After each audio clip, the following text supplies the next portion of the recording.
So ayan, ito yung uulamin natin. Kinuha natin yung pinaka-ubad nung saging. Ayan. Ayan. So ngayon, ito na siya. Nakuha natin.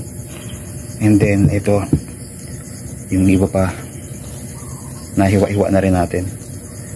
Ayan. So hahaluan lang natin to ng sardinas. Kasi wala man tayong panghalo na iba. Pero mas masarap dito, manok. Tapos may gata. Pero ito, hindi na natin lalagyan ng gata. No? Gigisa lang natin. Ilisa sa sardinas. So ayan, abangan natin to mga kapatid. Amin pa natin to, pipigaan pa. Ayan, napakasarap na ito. Then ito yung ating mga sangkap. Ayan, meron tayong tanlad, merong luya, bawang, sibuyas. Then ito yung halo natin yung sardinas. Then meron tayong pampalasa, tsaka mantika.